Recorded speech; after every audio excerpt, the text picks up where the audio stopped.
ওগুলি কেউ নাই কিন্তু আসলে মানে ফালতু জিনিস, পৃথিবীতে কোনো গাউস বলতে কিছু নাই। এগুলি হচ্ছে তাদের ধারণা করা একটা জগৎ, এটা হিন্দুদের থেকে নিছে। হিন্দুদের নিকট জগৎ পরিচালনা করে 10 জন আছে হিন্দুদের। এরা এই জন্য চিন্তা করে, একে অপরের সাথে পরামর্শ করে সিদ্ধান্ত দেয়। ওই আল্লাহ কোনো কিছু করে না, তাদের আল্লাহ কোনো কিছু করে না। তাদের হিন্দুদের নিকট 10 জন আছে, এই 10 জনের চিন্তা করে জগতের সিদ্ধান্ত দেয়।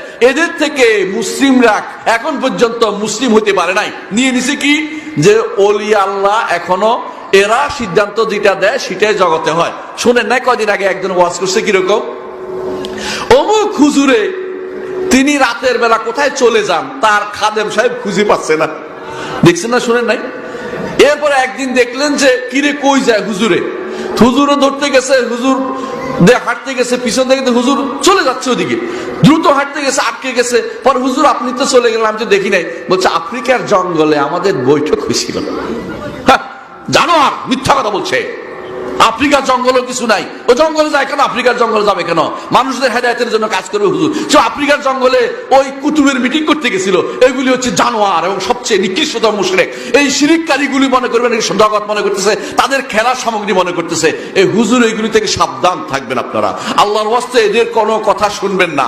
এরা শিরিক করে বলে আছে, এরা মুশরিক, এরা জেনে শুনে শিরিক করতেছে। আরেকজন বলতেছে যে অমুক হুজুরকে দেখা গেল সকালবেলায় তিনি তার কাপড় চোপড় ভিজে গেছে, কাপড় চোপড় রোদে দিছে, হুজুর আপনার কাপড় কেন রোদে দিলেন? কালকে কুতুবুল আকতাব আমাদেরকে অর্ডার করেছিল। কি অর্ডার করেছিল? কুতুবুল আকতাব অর্ডার করছে হাজিদের জাহাজটা চরে আটকে গেছে, তোমরা চাই এটা এখন সরাইয়ে দাও। বুঝছেন তো, হাজিদের জাহাজ চরে আটকে গেছে। এখন কুতুবুল আকতাবের অর্ডার হয়েছে যে কুতুবরা যায় এটার ঠেলা দিবে। এখন বিমানের কেমনে ঠেলাবে এটা একটু জিজ্ঞাসা করা উচিত। কি বলেন? বিমান দেরি দিলে হচ্ছে কুতুবুল আকতাবরা খবর দেওয়া দরকার যে আপনি এই বিমানটা উঠে দেন কষ্ট করে। নাউযুবিল্লাহ মিন জালিক। এর অর্থ হচ্ছে যেটা আপনি দেখেন নাই আপনার নামে মিথ্যাচার করা হচ্ছে, ওইটা সত্য নয়, ওই জাতীয় কোনো কিছু কাজ হচ্ছে না। ওই কুতুবুল আকতাব বলতে কেউ নাই, কুতুব বলতে কেউ নাই, গাউস বলতে কেউ নাই। এগুলি যারা বলে তারা শিরকে লিপ্ত রয়েছে। এদের থেকে দূরে থাকবেন। কেউ যদি এরকম বিশ্বাস করে আপনার ঘরের ভিতরে, এদেরকে দূরে সরিয়ে দেবেন। তোমার ঈমান এখনো আসে নাই, তুমি ঈমানদার হইতে পারো নাই, তুমি এখনো হিন্দু রয়ে গেছো। কারণ হিন্দুদের নিকট আকাশে বেশ কিছু এরকম আছে যারা পরিবর্তন করে দেয়, ভাগ্য লেখে পরিবর্তন করে দেয়, যারা লেখনার বছর নির্ধারণ করে, যারা ও বছর নির্ধারণ করে, অমুকের তাকদীর নির্ধারণ করে, তারা মনে করে এরা হচ্ছে মুশরিক। কোনো সন্দেহ নাই, আল্লাহ ছাড়া কেউ আপনার ভালো বা মন্দ কিছু করতে পারে না। আব্দুল কাদের জিলানীর ঘটনা বলবো নাকি? শুনবেন? যারা মনে করে আব্দুল কাদের জিলানী কারো কোনো ভালো মন্দ করতে পারে তারা মুশরিক।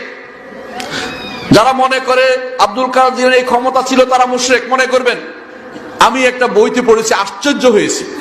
সাধারণত মদিনা গেলে আমরা ওস্তাদের দর্শে বসি, বইতে পড়ার পর ওস্তাদের দর্শ শুনলাম। আমি মসজিদে বসছি, ওস্তাদের দর্শে বসে আছি মসজিদ নববীতে।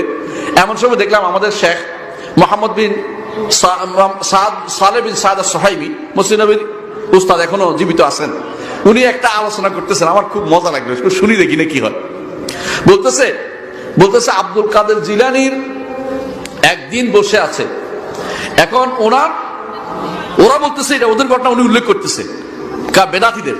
ওরা কি বলে, আব্দুল কাদের জিলানী একদিন বসে আছে, এমন সময় তার মুরিদ আসছে, তার এক মহিলা মুরিদ, নাউযুবিল্লাহ, আরো বরবাদ অবস্থা গেছে। মহিলা আমার বলো মুরিদ, মহিলা মুরিদ এসে বলতেছে আপনি কেমন পীর হলেন? আমার ছেলেটা মরে গেছে, একমাত্র ছেলে আমার মরে গেল। আপনি কেমন পীর হলেন? আমার একমাত্র ছেলে মরে গেল। এই কথা শুনে আব্দুল কাদের জিলানী রহমতুল্লাহ আলাইহি নাকি কিসে বসছেন? মুরাকাবায় বসছেন। নাউযুবিল্লাহ। মুরাকাবা এটা শয়তানের কারসাজি। মুরাকাবা যে শরীয়তে যে মুরাকাবা, সেটা কি? সেটা হচ্ছে আনতা আবুদুল্লাহ কাআন্নাকা তারা ফাইলাম তাকুন তারাহু ফাইন্না ইয়ারাকা। আল্লাহর ইবাদত এমন ভাবে করবে যেন তিনি তোমাকে দেখছেন, তিনি তোমাকে দেখছো, না হলে তিনি তোমাকে দেখছেন, এটা বিশ্বাস করা। এইটার নাম হচ্ছে মুরাকাবা। এইটার নাম, এরা মুরাকাবা বানাইছে চোখ বন্ধ করে বসে থাকা, ধ্যান করে কিচ্ছু দেখে না, মিথ্যা কথা বলে। শয়তান তাকে ভুল দেখায়, শয়তান তাকে খারাপ জিনিস দেখায়। যদি করে এরকম বসে থাকে, চুপ করে এরকম বসে থাকতে আল্লাহ রাসূল নির্দেশ দেন নাই, রাসূলুল্লাহ সাল্লাল্লাহু আলাইহি ওয়াসাল্লাম কোনোদিন সেটা করেন নাই। নবুয়ত পাওয়ার আগের জিনিস দিয়ে দলিল দেওয়া যায় না। নবুয়তের আগে আল্লাহ আল্লাহর নির্দেশে রাসূলুল্লাহ সাল্লাল্লাহু আলাইহি ওয়াসাল্লাম তিনি কোথায় বসছিলেন? হেরা পর্বতের গুহায় বসেছেন। নবুয়তের পরে এটা দলিল হবে না, কারণ নবুয়তের পরে একদিনের জন্য রাসূল হেরা পর্বতে যাইয়া বসে থাকেন নাই। নবুয়তের আগে যেটা ছিল আল্লাহর নির্দেশে তিনি গিয়েছেন, সেখানে আল্লাহর ইশারায় তিনি গিয়েছেন। নবুয়তের পরে এরা চোখ বন্ধ করে কি পেতেছে? নবুয়ত হবে নাকি?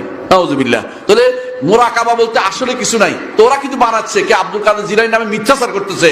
আব্দুল কাদের জিলানী ভালো মানুষ ছিলেন, আল্লাহর নেককার বান্দা ছিলেন, কিন্তু মিথ্যাচার করে তার নামে বলতেছে যে তার কাছে যায় বলতেছে আমার ছেলে মরে গেল, আপনি কি করলেন? তো তিনি নাকি মোরাকাবায় বসছেন। মোরাকাবায় বসে দেখে যে রু এখনো আল্লাহর কাছে নেয় নাই, হ্যাঁ পথে আছে, বুঝছেন তো, এখনো মাঝামাঝিতে আছে। তো তিনি একটা এমন চুরে চড় মারলেন, কারে কারে হ্যাঁ আব্দুল ইয়ার ফেরেশতারে, মালাকুল মউতকে। এরা তো আজরাইলের মারছে। আজরাইল নামে কোনো ফেরেশতার নাম নাই, ফেরেশতার নাম হচ্ছে মালাকুল মউত। আজরাইল নামে ফেরেশতার নাম করলে মিথ্যা কথা বলছে। কোরআন হাদিসে কোথাও আজরাইল নাম আসে নাই, নাম আসছে কোরআনে আসছে মালাকুল মউত, কুলিয়া তাওফাকুম মালাকুল মউত। তো কয় যে এমন জোরে চড় মারছে, চড়ের কারণে হাত থেকে বস্তাটা খুলে গেছে। বস্তা, বুঝছেন তো, ওদের মত হচ্ছে রু হরণ করে বস্তা ঢুকেছিল। এটা তেলের নিচে তেল